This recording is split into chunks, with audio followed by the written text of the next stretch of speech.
আসাম, উড়িষ্যা ও পূর্ব ভারতের অন্যান্য সকল সনাতনীদের নিয়ে সম্মেলন। বহু বছর পর আমরা বাংলায় বসন্ত সম্মেলন দেখছি। এই জন্য আমি সকল উদ্যোক্তা সহ সনাতনীদের হার্দিক অভিনন্দন জানাই। মঞ্চ উপস্থিত পূজ্যপাঠ সভাপতি এবং পরিষদের অন্যান্য কেন্দ্রীয় নেতৃবৃন্দ সহ সকলে আমার ওম নমো নারায়ণ জানবেন। আমরা এমন একটা সময় আছি পশ্চিমবঙ্গে তথা ভারতে চতুর্দিক থেকে আমাদের সনাতন ধর্মের উপর আক্রমণ আসছে। বিশেষ করে বাংলাদেশে আমাদের আরাধ্য প্রভু জগৎবন্ধু সুন্দর বলছে, আত্মসূচিতে গৃহসূচি, গৃহসূচিতে গ্রামসূচি, গ্রামসূচিতে দেশসূচি, দেশসূচিতে বিশ্ব ভুবন সূচি। অর্থাৎ আগে আমাদের নিজেদেরকে শুদ্ধ করতে হবে, সংযম শিক্ষা করতে হবে। অহিংসা, সত্য, অস্তেয়, শৌচ এবং সংযম, এই পাঁচটি হচ্ছে মানুষের গুণ, মানব ধর্ম। আমাদের সনাতন হিন্দু ধর্মের পরিবারের মধ্যে আত্মসূচি বা সদাচার এইগুলো আস্তে আস্তে বিলীন হয়ে যেতে চলেছে। আমাদের পরিবারের মধ্যে ধর্মীয় গুরু যদি থাকেন তাহলে সেই পরিবারগুলো বেঁচে যায়, কিন্তু যাদের মধ্যে দীক্ষা শিক্ষা কোনো বলাই নেই, সেই সব পরিবারে নাস্তিকতা, ম্লেচ্ছতা প্রবেশ করে যাচ্ছে। সেই জন্য আমাদের যারা শিষ্য ভক্ত হয় তাদেরকে আমরা আগে বলি, তোমরা সদাচার নিষ্ঠা পালন করো, ভগবানের পূজা করো, তাহলে তোমাদের মধ্যে সনাতনী ধারা বজায় থাকবে। দীক্ষা না নিয়ে প্রায় আমাদের বাঙালি হিন্দু সমাজে প্রায় 70% লোক মারা যাচ্ছে। দীক্ষার কোনো বাধাই নেই, তারা সেকুলার ভাব, এমন একটা ভাব করে সেকুলার, বিশেষ করে বাঙালির মধ্যে এগুলো বেশি। কিন্তু তবুও যে সমস্ত আধ্যাত্মিক সংগঠনের সাথে যুক্ত আছে যেসব পরিবার, তাদের মধ্যে কিন্তু অনেকটা সদাচার নিষ্ঠা আছে এবং জন্মদিন পালন করার সময় তারা যথারীতি সনাতনী পদ্ধতিতে পালন করে, পূজা আর্চা করে। আর আমাদের মধ্যে যেরকম পূজা আর্চাগুলো হচ্ছে আধুনিক বারোয়ারি পূজা, সেখানেও অনেক সমস্যা প্রবেশ করছে। তারা অশ্লীল নাচ গান ইত্যাদি করছে এবং মদ্যপান করছে। এগুলো আমরা আমাদের সন্তানরাই করছে, আমরা তাদেরকে সংশোধন করার চেষ্টা করি না, এগুলো আমাদের চেষ্টা করতে হবে। আর পরিবার বিশ্রাম ভগবতী এক নিলাম, সমগ্র পৃথিবীটা একটা ভিড়। গ্লোবালাইজেশনের কথা সনাতন ঋষিরা অনেক আগেই ভুলে গিয়েছেন। এবং বসুন্ধরা, আমাদের বসুন্ধরাটা একটা গৃহ, একটা পরিবার। তাই আমাদের প্রভু জগৎবন্ধু সুন্দর বলছেন, পৃথিবীর সবাইকে আপন করিয়া লইল, কেউ পর নয়। তাই আমাদের কুটুম্বকনে আমাদের কর্তব্য হচ্ছে প্রত্যেকের ঘরে ঘরে যেতে হবে, প্রত্যেককে আপন করে নিতে হবে। আমি একজন সন্ত, আপনারা জেনে থাকেন, স্বামী মুক্তানন্দ হরিদ্বারে ছিলেন। তিনি ওই গরু খার জন্য অনেক কাজ করেছেন, বাংলায় এসেছিলেন। তাই তিনি বলছেন যে 200 দিন তুমি তোমার নিজের সম্প্রদায়ের কাজ করো, ঠিক আছে, 100 দিন দেশের জন্য কাজ করো, আর 65 দিন থাকবে সেটা তোমার নিজের কাজ করো। আমরা তো 100 দিন কয়জন, তাই আমরা যদি প্রত্যেকেই যদি 100 দিন, এক মাসও যদি আমরা প্রবাস করি এবং প্রত্যেক গ্রামের ঘরে ঘরে যদি প্রবেশ করি, তাহলে কিন্তু আমাদের সাথে সম্পর্ক হয়। উত্তরবঙ্গে এমন সব জায়গা আছে তারা হিন্দু সনাতন সাধুদের দেখেইনি কোনোদিন, এবং খ্রিস্টান মিশনারিরা তারা সাধুর মতো বিরোধ করে তারা সন্ত করে পরিচয় দিচ্ছে এবং তাদের থেকে মুগ্ধ হয়ে যাচ্ছে, কিন্তু পরবর্তীতে তারা ইসাই তো তারা খ্রিস্টান করে দিচ্ছে। সেই জন্য মানুষ যদি বিভ্রান্ত না হয়, আমাদের সতর্ক থাকতে হবে। এইরকম কোনো ইসাই যদি আমাদের গেরুয়া করে প্রচার করে, তাদেরকে আটকাতে হবে। আর আমাদের সনাতন ধর্মের সাথে সম্পর্কিত যারা, তাদের কোনো সমস্যা নেই, যারা সম্পর্ক করে না তাদের সম্পর্ক করতে হবে। হনুমান চল্লিশা পাঠ, হরিনাম সংকীর্তন, আমাদের প্রভু জগৎবন্ধু সুন্দর প্রভু শ্রীমান মহাপ্রভু চৈতন্যদেবের পরে পূর্ববঙ্গে এমন কাজ করেছেন, ঘরে ঘরে সনাতনী চর্চা এখনো আছে। আমাদের বলতে গেলে পশ্চিমবঙ্গ থেকে পূর্ববঙ্গে হিন্দুদের মধ্যে সনাতন ধর্মের প্রভাব অনেক বেশি। এই যে কদিন আগে রংপুরে হলো এবং চট্টগ্রামে বিশাল মানে জমায়েত হয়েছে, চিন্ময়ানন্দ ইস্কন চিন্ময়ানন্দের দারুণ প্রভাব চলছে ওখানে। এবং বলছে, তোমরা যদি আমাদের মূর্তি ভাঙাকে মনে করো, আমাদের কোরআনে আছে আমরা মূর্তি ভাঙবো, আমাদের রক্তে আছে, আমাদের রক্তে আছে, আততাই দেখলে তাদের বধ করবো।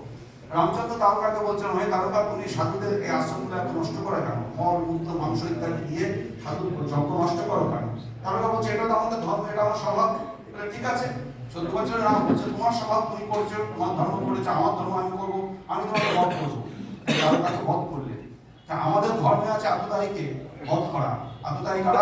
অগ্নিদহ শস্ত্র পাহাড়ি ধনাবহ ক্ষেত্র দ্বারা অপরিচার সরেতে আততায়ী ন আততায়ী বধে ন পাব। যারা অগ্নিদান করে, যারা বিষ খায় মারতে আসে, যারা অস্ত্র ধরে আমাদের আক্রমণ করে, যারা ধন অপহরণ করে, যারা আমাদের জমি থেকে উদ্ধার করে এবং যারা আমাদের ঘরের মা বোনদের হরণ করে নিয়ে যায়, এই সড়ক আততায়ী যদি আসে বিনা বিচারে তাকে বধ করতে হবে। অর্জুনকে বলছেন ভগবান, অর্জুন তুমি কি মেয়েলি কান্না করছো? তোমার সামনে পিতামহ হোক আর গুরুদেব দ্রোণাচার্য হোক এর আততায়ী। তখন কিন্তু ধর্মবোধ কোথায় ছিল কর্ণের? যখন তোমার ছেলেকে সপ্তরথী ঘিরে মারে, কর্ণ তো তার মধ্যে ছিল। ভীষ্ম দ্রৌপদী লাঞ্ছনার সময় কোনো কথা বলেনি, সেই ভীষ্মের সাথে তুমি ধর্মযুদ্ধের কথা ভাবছো। দুর্যোধন দুঃশাসন এরা তোমার হতে পারে ভাই, কিন্তু এরা আততায়ী, তোমাকে বধ করতেই হবে। তুমি যদি বধ না করো দেশ হারাবে, ধর্মরাজ্য হারাবে। আর তুমি যদি যুদ্ধ করো তাহলে তুমি যুদ্ধে জয়লাভ করলে শশাকরা পৃথিবী ভোগ করতে পারবে, এবং যুদ্ধে মারাও গেলেও তুমি অক্ষয় স্বর্গ লাভ করতে পারবে। যুদ্ধ করাটাই শ্রেয়। তা আমাদের সামনে এখন ধর্মযুদ্ধ উপনীত হয়েছে। সনাতনীদের ভাবতে হবে আমরা কি সামান্য দান খয়রাতের জন্য আমরা কি বেঁচে থাকবো? আমাদের পশ্চিমবঙ্গে যে এই আজকে ইলেকশনটা হলো, বাই ইলেকশন 6টা, সবই বিধর্মীরা প্রায় পেয়ে গেল। বিধর্মী করবে এই জন্য তারা 30% ভোটে তারা জিতে যাচ্ছে, তারা তাদের 30% ভোট ফিক্সড। কিন্তু আমরা হিন্দু সনাতনীরা কখনো বলি না যে হিন্দু ধর্মের পক্ষে কথা বলবে তাদের আমি ভোট দেবো। আমরা কখনোই, কোনো হিন্দুরা কখনোই ভাবে না। কিন্তু আজকে হিন্দুদের আমাদের মূর্তি সমানে ভেঙে দিচ্ছে, এবং আমাদের সনাতনীরা যখনই কোনো মিছিল করছে সেই মিছিল আক্রমণ করছে, পাথর ছুটছে, এবং এমন কথা বলছে ওই যে তরুণটা সাজিয়েছে ওখানে দেবদেবী আছে, ও তলা দিয়ে আমরা গেলে আমাদের পা ভাঙবে, ওটা ভেঙে ফেলে। তাই এইরকম প্রতি মুহূর্তে আমাদের হুমকি দিচ্ছে, এবং বাংলাদেশে তো কোনো কথাই নেই। তাই বাংলাদেশ নিয়ে আমাদের চিন্তা করতে হবে। প্রয়োজনে বাংলাদেশ দূতাবাসে আমরা 2 বার দিয়েছি, পিটিশন দিয়েছি। তাই এইভাবে সবসময় চাপের মধ্যে রাখতে হবে বিধর্মীদের, যে তোমরা যদি বলো যে আমাদের মূর্তি ভাঙবে, আমাদের পূজা করতে দেবে না, আমাদের সনাতন সংস্কৃতি ধ্বংস করবে, আমরাও তাহলে তোমাদের ছেড়ে দেবো না। অন্তত বুঝাতে হুমকি দিতে পারি, আক্রমণটাকে পোস্ত করতে হবে। তাই হিন্দু সনাতন সমাজ এখনো ঘুমাচ্ছে এবং তারা কখনো অস্ত্র শিক্ষা করে না। আমি খুব ধন্যবাদ দেবো যোগী সরকারকে। সেখানে ছোট ছোট 5-7 বছরের বালিকা মেয়েদের দেখছি লাঠিখেলা খেলছে, কেউ অপূর্ব লাঠিখেলা শিখছে। আত্মরক্ষা আমাদের প্রত্যেকের প্রয়োজন। আত্মরক্ষা যদি না করি আমাদের নিজেকেও রক্ষা করতে পারবো না, আমার পরিবারকেও রক্ষা করতে পারবো না। সেই জন্য আমাদের প্রত্যেকটা শিক্ষা কেন্দ্রে আত্মরক্ষা করতে হবে এবং শাস্ত্র পাঠ করাতে হবে, গীতা পাঠ করাতে হবে, ভাগবতী কথা বলছিলেন ভাগবত পাঠ করাতে হবে। ভাগবতে কৃষ্ণ চরিত্র মহনীয় চরিত্র, সেই কৃষ্ণ চরিত্র রামের চরিত্র। রাম এমন একটা পুরুষ, যে আদর্শ পুরুষ, যিনি কোনোদিন কারোর রাজত্ব আক্রমণ করেনি। লঙ্কা জয় করার পরেও লঙ্কন বলছে দাদা লঙ্কাকে আমরা জয় করে দখল করেছি, সেখানে থেকে যাই। বলে না, অবিশ্রামী লঙ্কা রচমি রৌচতে রাসমন জননী জন্মভূমিষ্ঠ স্বর্গাদপি পরিবেশী। হতে পারে সোনার লঙ্কা, কিন্তু আমার পরে আমার নয়, এটা আমি পরীক্ষা করে আমি অযোধ্যায় যাবো। তাই ভারতবর্ষ ইচ্ছা করে লঙ্কাকে নিতে পারতাম, আমরা নেইনি। আমরা বাংলাদেশকে জয় করে দিয়েছিলাম, স্বাধীন করে দিয়েছিলাম, বাংলাদেশে নেই, তাদের উপনাম ছেড়ে দিয়েছি। এটা হচ্ছে ভারতবর্ষ, যে দেশ কোনোদিন কাউকে ধর্মান্তরিত করেনি, বরঞ্চ আমাদের দেশে হিন্দুদের ধর্মান্তরিত করে ওরা বড় হয়েছে। মহারাজ বলেছিলেন যে আপনি হিন্দু ধর্মের দিকে এসেছেন প্রতিনিধি হয়ে বিশ্ব ধর্ম সম্মেলনে, আপনি কি বলবেন? আপনার ধর্মকে সবাই র মেটেরিয়াল কাঁচামাল বলে নিজেদের ধর্ম বাড়িয়ে দিচ্ছে, আপনারা তো ঠেকাতে পারছেন না। মহানন্দ বলছেন আমরা ধর্মান্তরণের পক্ষে নই, যে ধর্মে আছে সে ধর্মে থাকুক, কিন্তু মানবত্ব অর্জন করুক। তাই সনাতন ধর্ম আজকে বিনা রক্তে সারা পৃথিবীর মানুষের জয়লাভ করে, মন জয় করেছে। সর্বত্র সনাতন ধর্ম পালিত হচ্ছে, দীপাবলি পালিত হচ্ছে, যোগ পালিত হচ্ছে, রাখি বন্ধন পালিত হচ্ছে, হোলি খেলা পালিত হচ্ছে। সারা পৃথিবীর মানুষ এখন সনাতন ধর্মে, আমেরিকাতে সনাতন ধর্মের প্লাবন হয়ে চলেছে, আপনারা জানেন।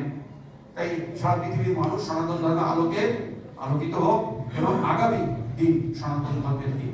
সমগ্র বিশ্বে যত ধর্ম আছে সমস্ত ধর্মের মানুষকে সনাতন ধর্মের পতাকা তলে এসে শান্তি লাভ করবে। কারণ দ্বিতীয় বিশ্বযুদ্ধ হয়েছে খ্রিস্টানেরা করেছে, মধ্যপ্রাচ্যে যত রক্তক্ষয়ী সংগ্রাম হচ্ছে ইসলামেরা করেছে। এই ইরান, ইসরায়েল, প্যালেস্টাইন, গাজা, এই এরা হচ্ছে সমস্যাজনক ধর্ম, সব বৌদ্ধ সমস্যা করছে।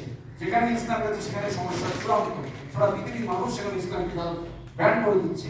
আমরা কিন্তু তাদেরকে ভোট দিয়ে তাদেরকে আমরা সহায়তা করে দিচ্ছি।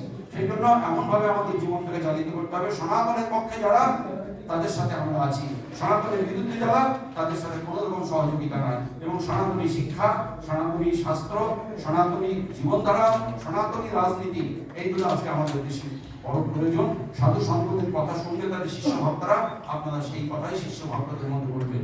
জয় শ্রীরাম।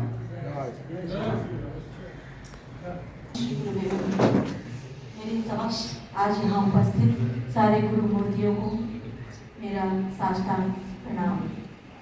जिस उद्बोधन के लिए आज हम लोगों को यहाँ एकत्रित किया गया है उसके विषय में संक्षिप्त में बोलूँगी, लेकिन अगर हमारे शब्द किसी को भी तकलीफ पहुँचाए तो मैं पहले ही क्षमा याचना करती हूँ। कुटुंब के विषय में जो मुझसे पहले संतों ने कहा है, कुछ हद तक हम समर्थन करते हैं, लेकिन इसमें एक चीज़ और जोड़ना चाहूँगी, क्योंकि अनुभव बहुत बड़ा होता है, गुरु कृपा से मिलता है, जो केशवदास जी ने कहा। इसी के साथ मैं एक छोटी सी इंसिडेंट बताना चाहती हूँ। अभी गुरु पूर्णिमा के दिन हमारे आश्रम में कहीं से किसी ने 3 बच्चों को भेज दिया। वो 3 बच्चे पिता के साथ थे, लेकिन माता उनके साथ नहीं थी, क्योंकि माता किसी और के साथ चली गई थी। 2 मिनट के लिए मुझे समझ में नहीं आया कि मैं क्या करूं। मैंने अपने गुरुदेव को स्मरण किया, मैंने कहा प्रभु आप मेरा मार्गदर्शन कीजिए। हम सनातन, हम हिंदू को लेकर के हर जगह इतने बड़े बड़े लेक्चर्स देते हैं, सुनते हैं, लेकिन इम्प्लीमेंट कौन करता है, एग्जीक्यूट कौन करता है। मेरे गुरु ने मुझे कहा ये तुम्हारे परीक्षा का समय है, निर्णय तुम्हें लेना है, क्वेश्चन पेपर तुम्हारे सामने है। तुरंत मेरे माइंड में आया और मैंने उन 3 बच्चों को उस ध्यानानंद योग पीठ में, जो मेरे गुरु का स्थान है, मैंने उस स्थान पे उन 3 बच्चों को बिल्कुल अपने गले से लगा लिया और उन 3 का नामकरण कर दिया, उन 3 को ब्रह्मचर्य दे दिया, जिसमें 2 पुत्र और 1 मेरी पुत्री है अपराजिता। तब मेरे माइंड में एक बात और आई कि हम जिस हिंदू परिवारवाद के विषय में सोच रहे हैं, जिस जात पात में हम बटे हैं, यहाँ पर सारे जो भी महात्मा आए हुए हैं, संत आए हुए हैं, आप सबों का आश्रम है। हम बाहर परिवार वालों को तब समझा सकेंगे जब हम खुद उस पर इम्प्लीमेंट कर सकेंगे। रोड में इतने बच्चे पड़े हैं, स्टेशन में इतने बच्चे पड़े हैं, ये बच्चे सारे मुझे प्लेटफॉर्म नंबर 4 पर मिले, उनके पिता को भी मैं ले आई। हम सोचते हैं हमारा उत्तराधिकारी कौन बनेगा। मूल में जब मैंने गहन चिंतन किया तो मुझे पता लगा इन सब की एक ही समस्या है, हर चीज की, वो है भूख। उन्हें पेट भर खाना मिले तब वो सोचने लायक बनेंगे, तब हम उनको लड़ने लायक बना पाएंगे। आज इनके पास छत नहीं है, इनको खाने के लिए कुछ नहीं मिल रहा है। आज अगर इस आश्रम में हम उन्हें स्थान देते हैं तो उससे हमारे सनातन धर्म को एक तरह से सनातन धर्म लाभान्वित होगा, क्योंकि वो अंततः एक सनातनी है। हमें उनके ना जात का पता है, ना उनके प्रांत का पता है, ना उनके धाम का पता है।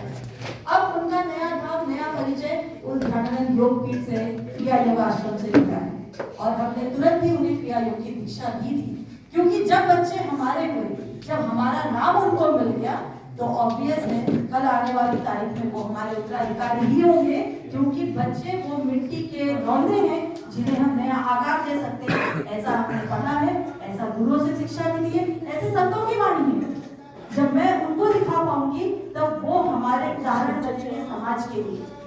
वो समाज को उदाहरण अपने आप में प्रस्तुत करेंगे, क्योंकि अब वहाँ उन्हें शस्त्र और शास्त्र दोनों ही विद्या दी जा रही है।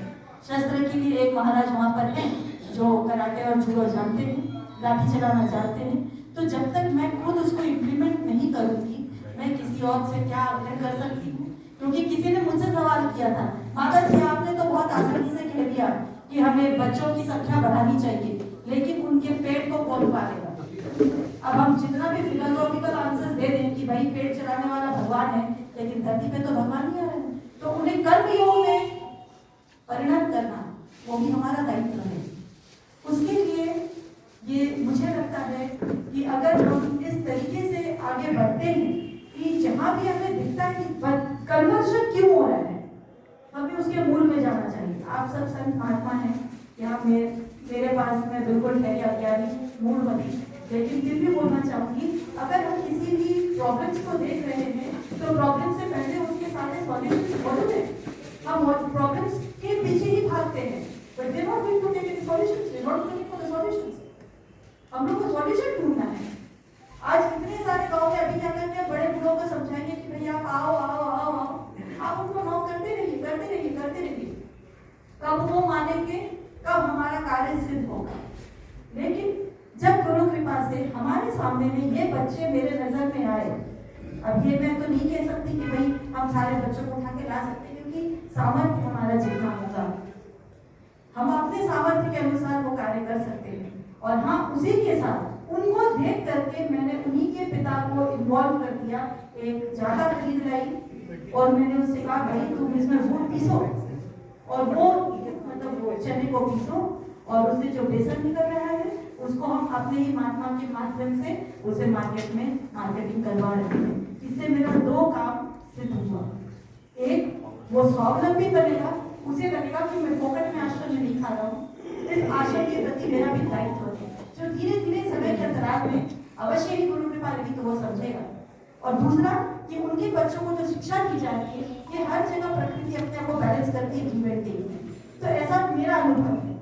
हम भी जानते हैं, बाकी आप सब तो जो आप लोग का है ही, जो अपनी साधना अपनी तपस्या के विषय में बात करें वो भी है, लेकिन कन्वर्जन की जहाँ तक बात है, एक चीज और बताऊंगी, क्योंकि प्रकाश जी ने पहले ही बता दिया है कि पेशेगत तौर पर गुरु कृपा से कुछ और भी हमारे साथ है वस्त्र जो धारण करते हैं, तो उसमें भी कन्वर्जन के समय में हमने देखा है कि लव जिहाद में जब बच्चे आते हैं तो उसको अलग काउंसलिंग सेशन भी हम लोग देते हैं, लेकिन उसके बाद हिंदू समाज उस बच्ची को लेने को तैयार नहीं होता है। ये एक बहुत बड़ी समस्या है। उस समय में हम उन लोगों को अपने आश्रम में शेल्टर देते हैं, कुछ समय तक वो रहती हैं, उसके बाद अगर उनका मन किया पढ़ने का तो तुम पढ़ो, मन किया जॉब करने का, तो गुरु कृपा से ही एक छोटा सा दुकान गुरुदेव ने दिलवाया है, वो बच्ची आज वहाँ कार्यरत है, स्वावलंबी है। अब उसके पास लोग आ रहे हैं कि तुम जिनके साथ जिनके माध्यम से कार्य कर रही हो, हमें भी उनके साथ चलना है, ये कार्य करना है। कहने का ये मतलब है, छोटी हूँ बड़ी बात ये मत सोचिएगा कि मैं यहाँ अपना बखान कर रही हूँ, लेकिन एक्सपीरियंस के माध्यम से और ऑब्जर्वेशंस के माध्यम से प्रॉब्लम का समाधान एक संत के पास है। It's very easy to give lectures, to give advices in free, लेकिन जब उनको कर लेंगे हम, तब अगर हम बोलेंगे तो दुनिया हम पे सवाल कभी नहीं उठाएगी। इन छोटे से शब्दों के साथ मैं विराम देती हूँ।